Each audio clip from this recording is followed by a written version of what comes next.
Primeiramente, gostaria de agradecer a todos os nossos irmãos aí da Casa Caminho da Luz, todo o carinho, todo o amor, toda a consideração que tem tido com o meu trabalho e pelo carinho do convite. Fico muito feliz de estar com todos vocês hoje. Ao tempo de Jesus, Israel era dividida em 4 grandes regiões: a Palestina, a Judéia, a Pérea, a Galileia e a Samaria. Mas de todas as regiões, a Galileia era a mais frutífera, a mais bela, a mais florida, por causa do lago de Genezaré, ou lago de Tiberíades, ou também conhecido como Mar da Galileia, que era um imenso lago para as proporções de Israel, de uma terra desértica. Era uma imensidão de água. E em torno desse lago, muitas cidades floresceram: Cafarnaum, Dalmanuta, Magdala, Betsaida e tantas outras. Mas de todas essas cidades pobres, de pescadores, de pecuaristas pequenos, Magdala se destacava como uma cidade próspera, o que nós poderíamos chamar hoje de uma estância hidromineral. Era muito comum personalidades da época tirarem alguns dias para passarem momentos agradáveis em Magdala, uma cidade que crescia pelo turismo, pelo comércio, e é exatamente dessa cidade que vem a nossa personagem da manhã. Nascida de uma família tradicional, firmemente voltada às leis da Torá e do judaísmo, recebe o nome de Miriam, Miriam de Migdal, Maria de Magdala. E ela cresceu, teve uma infância feliz ao lado dos pais, aprendeu a ler e escrever, hábito que não era comum entre as mulheres, foi introduzida pelo pai ao estudo da Torá, que também não era permitido entre mulheres. E todos os anos já havia uma tradição na família que eles passavam alguns dias em Jerusalém por ocasião da festa das tendas anual em Jerusalém.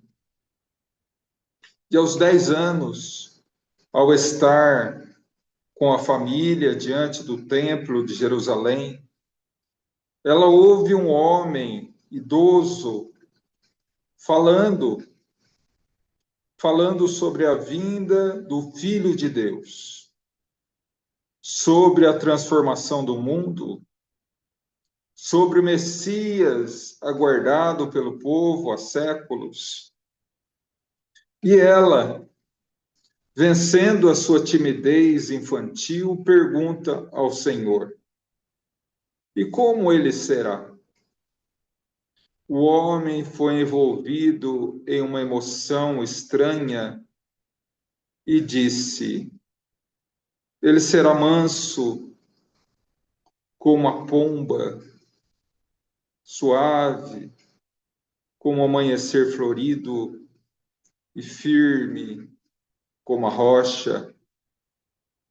E ela, estranhamente, no seu coração infantil, começou a amar aquele estranho homem. Passado alguns anos, agora contava 15 anos, O corpo já havia adquirido formas.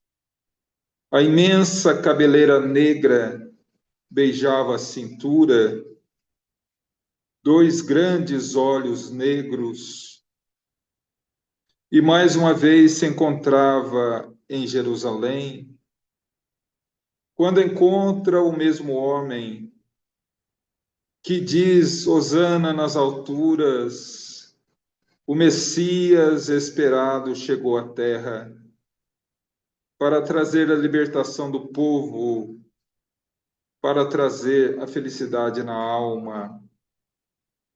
E ela mais se vinculou àquele estranho Messias. Mas nessa ocasião, ela ouve uma suave voz a envolver os seus sentimentos. Imaginando ser o amor, se entregou. Mas em realidade não era o amor que havia chegado ao seu coração. No outro dia, amanheceu num bordel. Era em realidade as patas de um animal que havia cavalgado sobre os seus sonhos de menina mulher.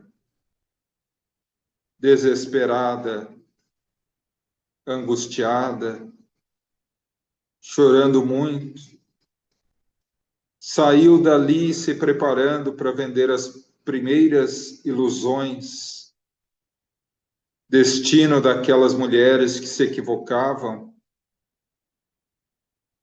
quando, inesperadamente, ela ouve uma voz suave, no íntimo da sua alma, dizendo: serena o teu coração, filha.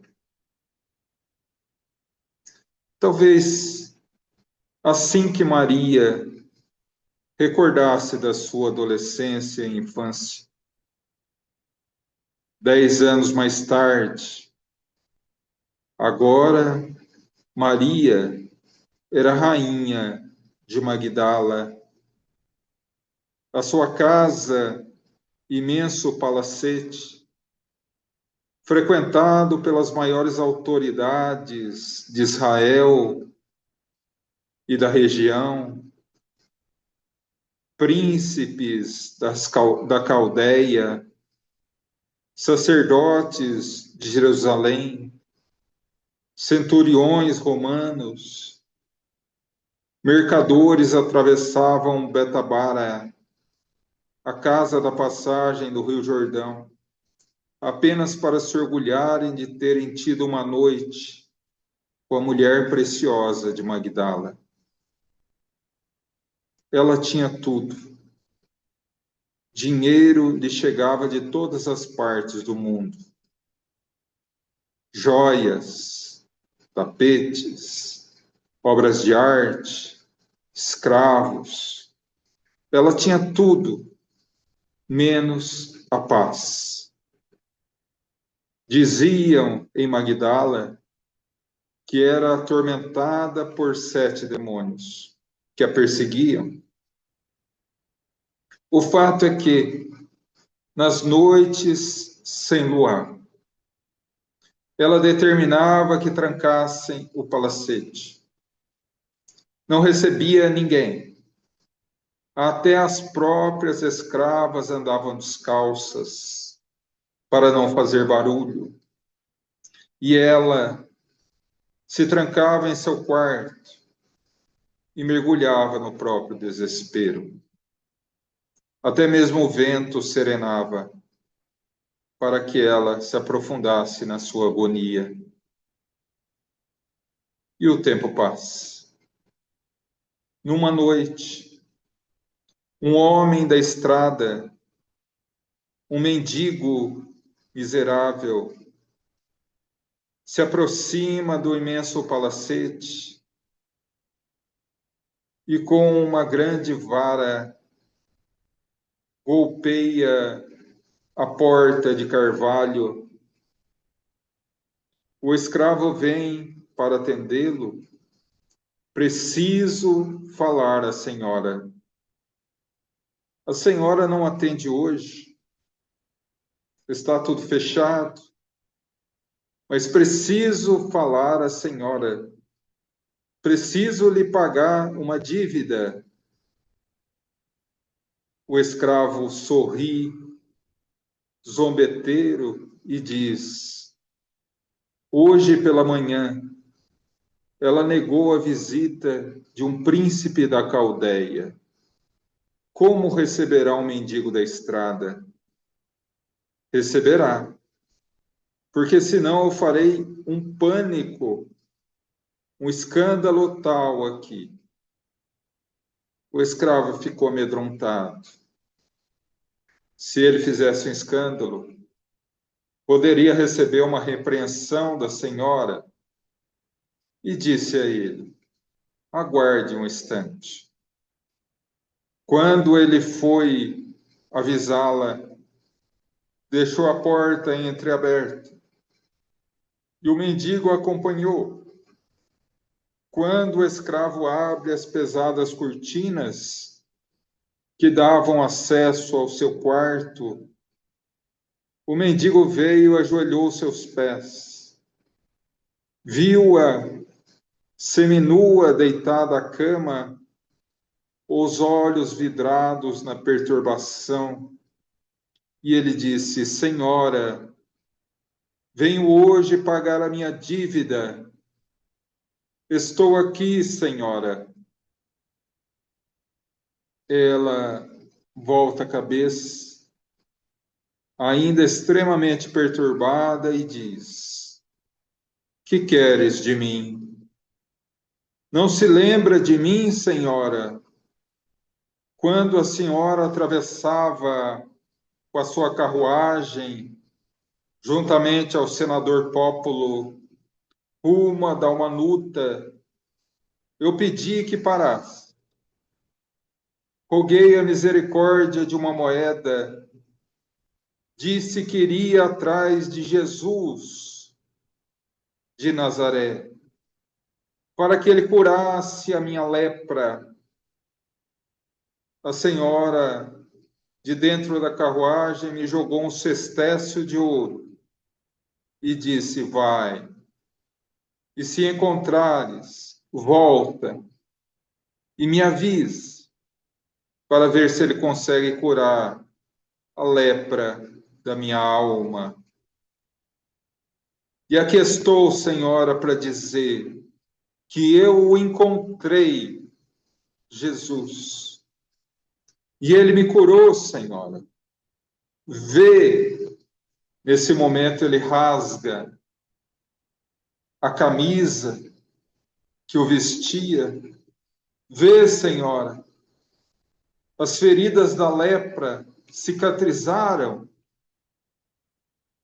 Olhei a ele, um olhar sereno e tranquilo. Se tu quiseres, Senhor, me cura. Eu quero. Me tocou, senti um tremor nas carnes.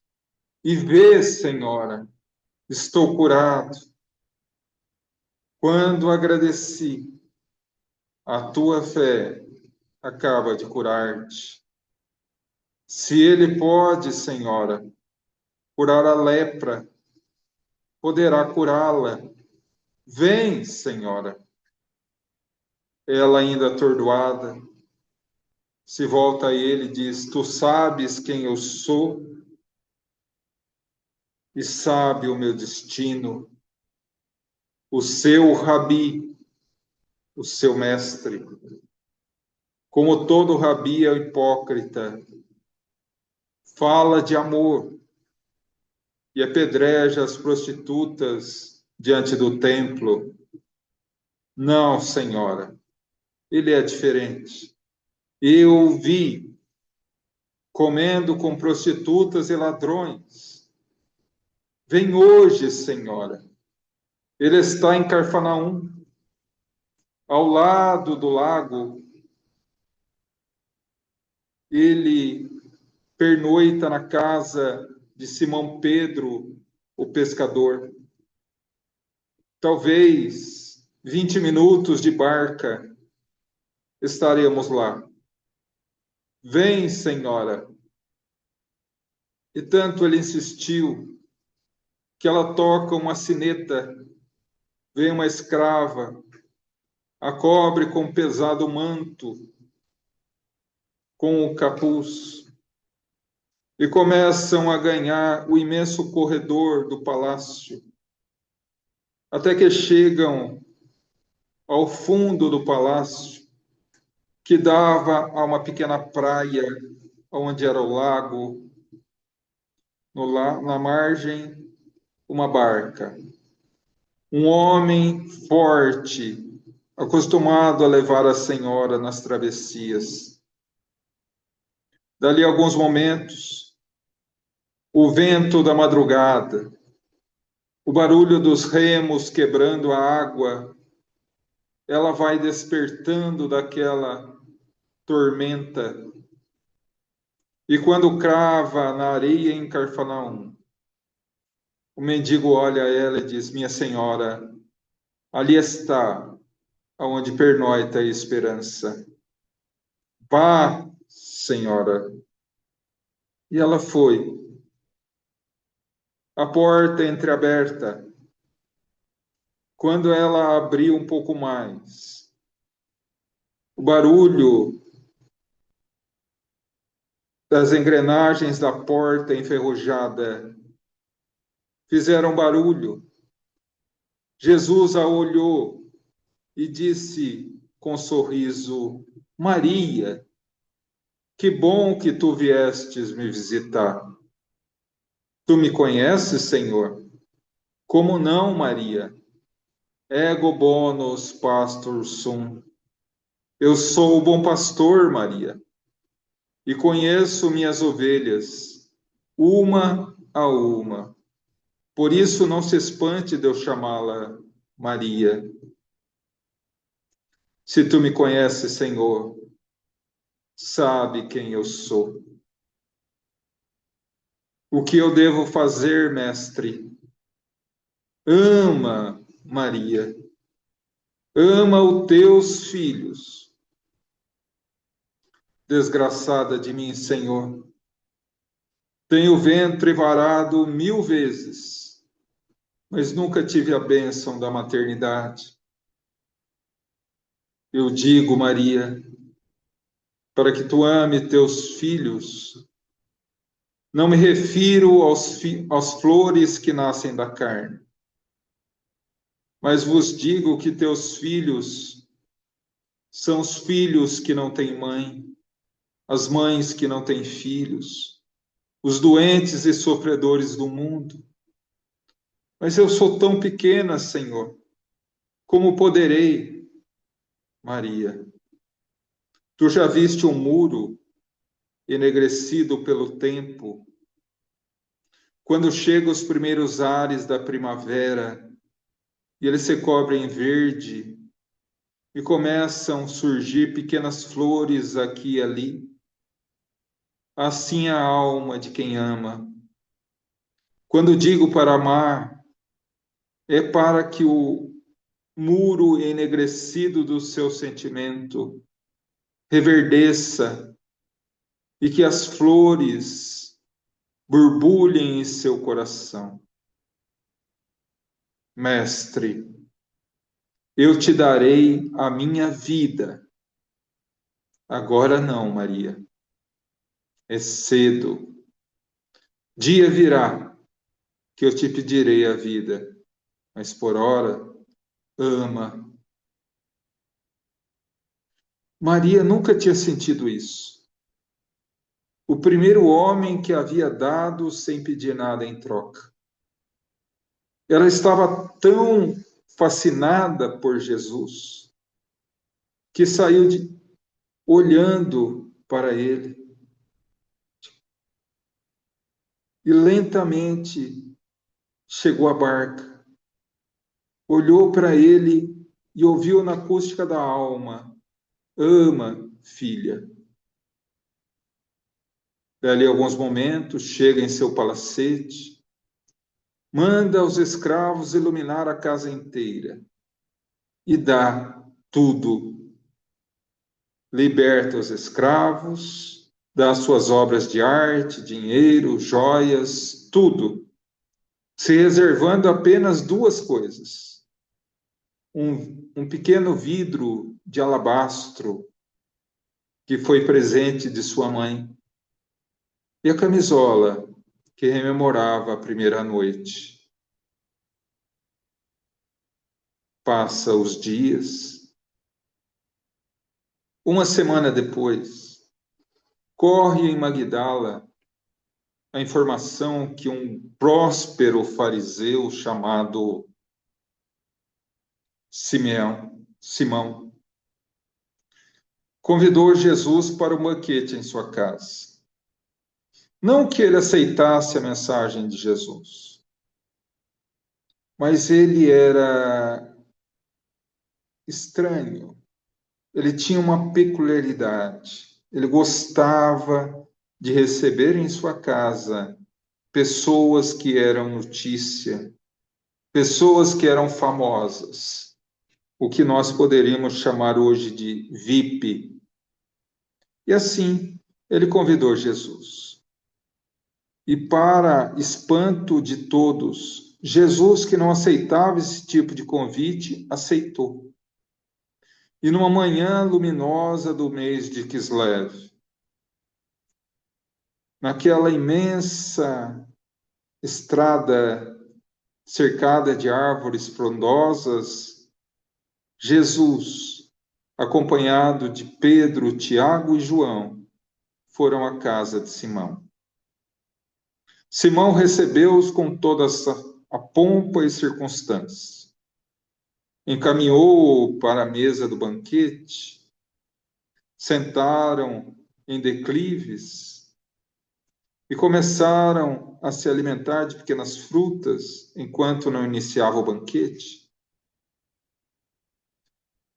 E nessa situação, quando Simão havia começado as ordens aos escravos para iniciar o banquete, ele ouve uma confusão lá fora, escravos correndo, e antes que pudesse fazer alguma coisa, uma mulher adentra a sala, olha ao redor de tudo e se ajoelha aos pés de Jesus. Chora copiosamente, de tal forma que os pés do mestre ficam molhados com as suas lágrimas. Constrangida, ela pega o seu imenso cabelo e enxuga os pés do mestre. Simão estava a ponto de ter um colapso de ódio. Como uma prostituta tem coragem de entrar em meu lar, contaminar a minha casa? E ele estava a ponto de expulsá-la quando ela olha para ele com um olhar corajoso, daqueles que já perderam tudo, porque ele era o seu cliente, e ela ia falar. Nessa situação embaraçosa, Jesus se olha a Simão e diz: Simão, pois não, Senhor. Tu és fariseu, tu és próspero. Gostaria de tirar uma dúvida. Pois não, Senhor. Haviam dois devedores. Um devia 100 talentos, outro 1.000 talentos. O credor, vendo que ambos não tinham condições de pagar, perdoa aos dois. Sim, Senhor, sim, pois não. Qual dos dois amou mais o credor? É natural, Senhor. Aquele que devia mais, aquele que estava mais comprometido, amou muito mais. Bem o disse Simão. Quando eu cheguei, tu não me deste a bacia de água de prata para lavar as mãos, conforme exige a tradição. Essa mulher lava meus pés com as suas lágrimas. Tu não me deste a toalha de seda para enxugar as mãos, e ela enxuga meus pés com os seus cabelos. Mulher, por muito amar, os seus pecados estão perdoados. Ela se levanta estrangulada de alegria, desaparece na multidão. O fato é que, a partir daquele dia, onde estivesse Jesus de Nazaré, ali estava a ex-prostituta de Magdala, atendendo os doentes, cuidando das crianças, abençoando as mães, vidrada, se alimentando de cada palavra que saía da sua boca. Entusiasmada de alegria, ela vê o seu rabi entrar na cidade dos reis, ovacionado como novo rei dos judeus. E com a mesma intensidade de espanto, ela fica sabendo da traição de Judas, da negação de Pedro, da condenação à cruz. Ela estava abraçada com Maria Santíssima, acompanhou cada passo doloroso do caminho.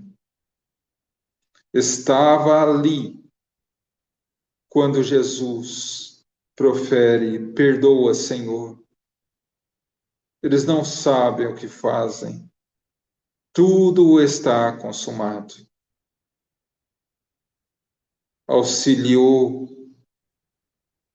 a entregar o corpo morto de seu mestre ao colo dolorido da sua mãe. A acompanhou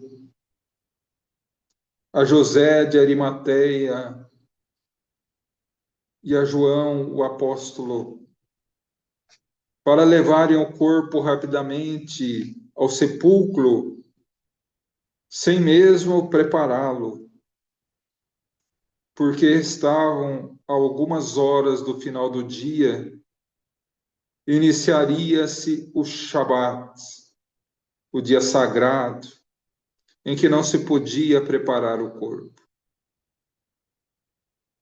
E no domingo de madrugada, antes que o pincel de luz do sol tingisse o manto negro da madrugada, ela, Pedro e João seguiram ao túmulo de José de Arimateia. Ao chegar lá, se deram que o corpo não estava. Havia sumido. Desesperados, não sabendo o que dizer, Pedro e João descem ao cenáculo para avisar os outros. E ela fica ali, chorando. Alguns momentos, quando ela sai, o sol já gargalhava a luz no jardim. Vendo alguém atrás dos arbustos, imaginando ser o jardineiro, diz: se tu souberes onde colocaram o meu mestre. Maria. Uma só palavra e ela reconheceu. Tão vivo, tão belo, como nas manhãs gloriosas de Carfanaum. Ela correu para abraçá-lo. Não me toque. Não me toque, porque ainda não subi ao meu pai e ao seu pai. Mas vá e diga aos meus irmãos que vivo. Estrangulada de alegria, ela sai a correr, entra no cenáculo. A emoção atropela as palavras.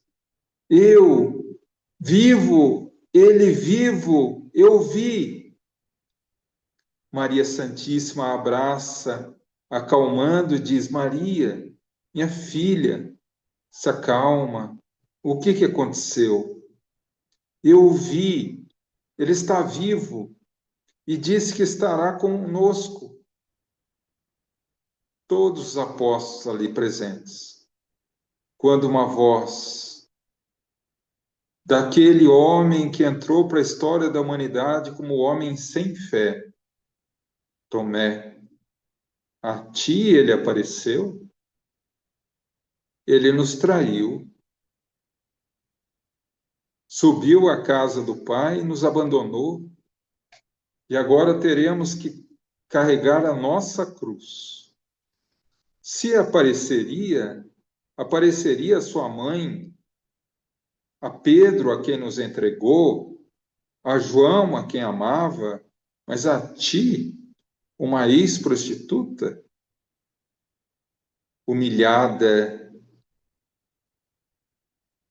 olhou para Tomé e disse: Eu também não entendo, Tomé, mas ele me apareceu e disse que estaria conosco. Eu só acredito se eu tocar. A paz esteja convosco.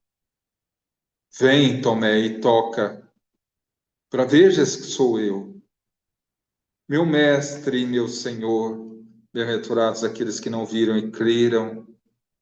E durante 40 dias e 40 noites estive com eles, até no 40º dia, quando as portas de Betânia, entre os apóstolos, a sua mãe e os 500 da Galileia, das últimas orientações e ascende ao céu.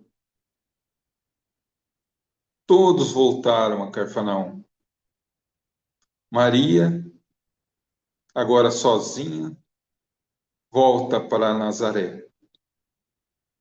Os apóstolos, 2 a 2, seguindo o seu caminho de divulgação do Evangelho.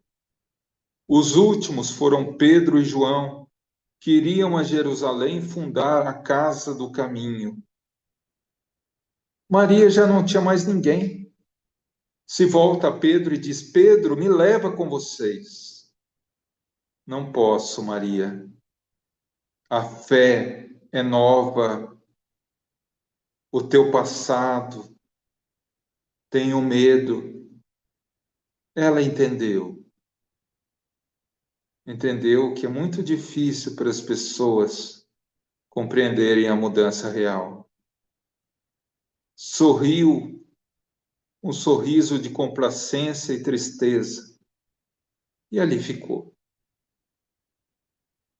No outro dia, como o estômago não tem moral, a fome,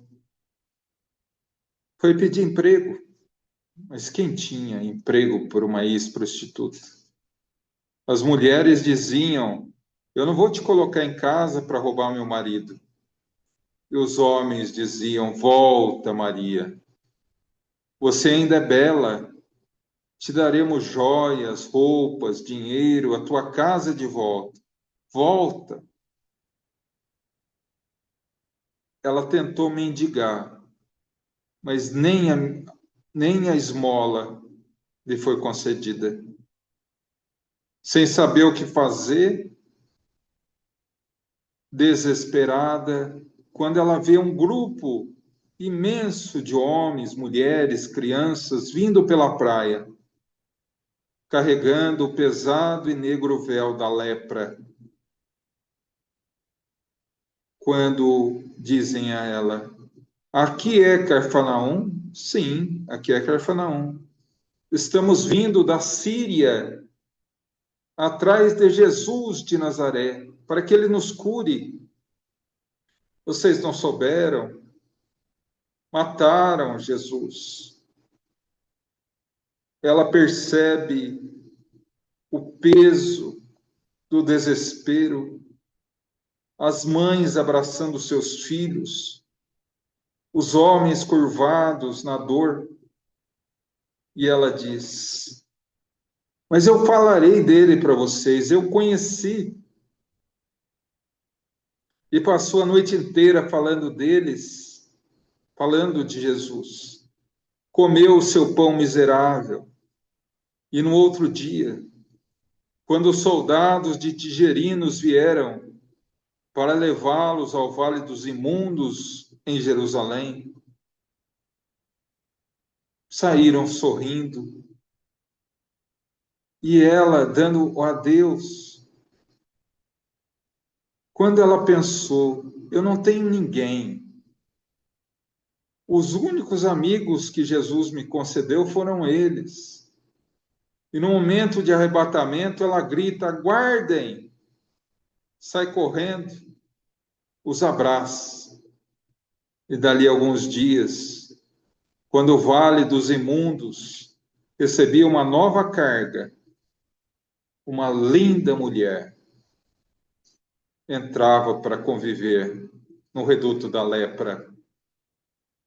Todas as tardes, quando o sol se punha sobre o monte de Gelboé, ela levantava-se e falava: vós, os leprosos, e começava a falar de Jesus.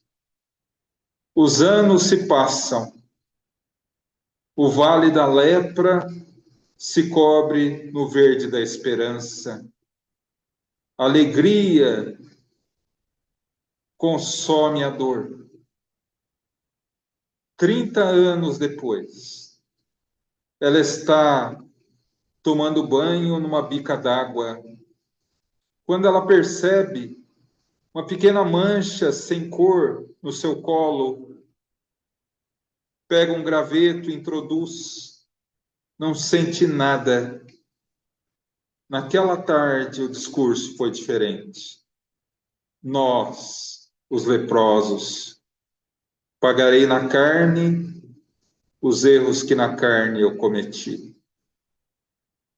Continua. Depois de algum tempo, daquela linda flor de Séforis, não havia sobrado nada.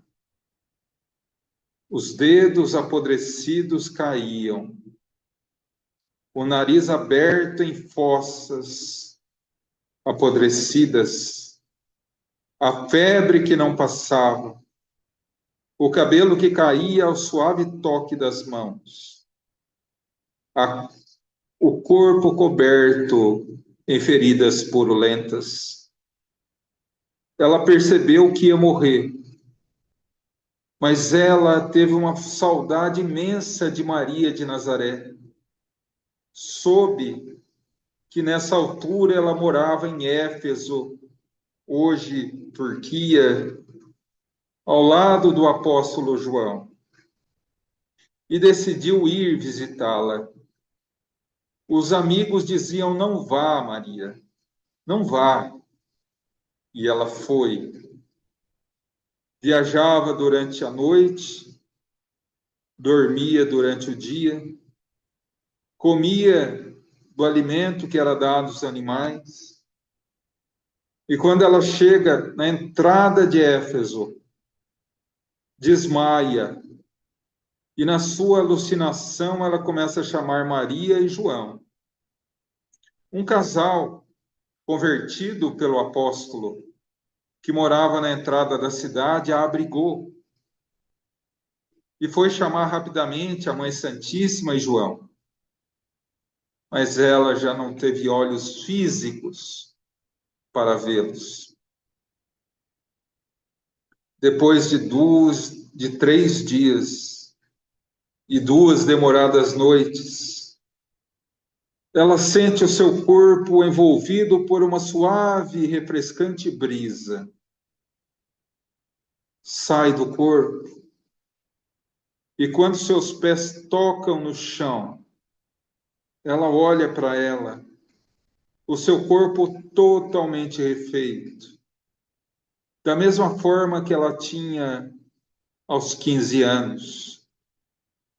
Olha a mãe de todos nós fechando seus olhos, o apóstolo João chorando. Ela sentiu uma vontade imensa de retornar a Cafarnaum, onde encontrou pela primeira vez. E pela força do pensamento, ela se viu ali, de pés descalços, nas praias de Cafarnaum, de fronte do mar da Galileia. O sol nascente faiscava luz na água brilhante. Quando ela vê uma luz como uma estrela descer do céu, e quando toca no meio do mar, se humaniza na figura de Jesus.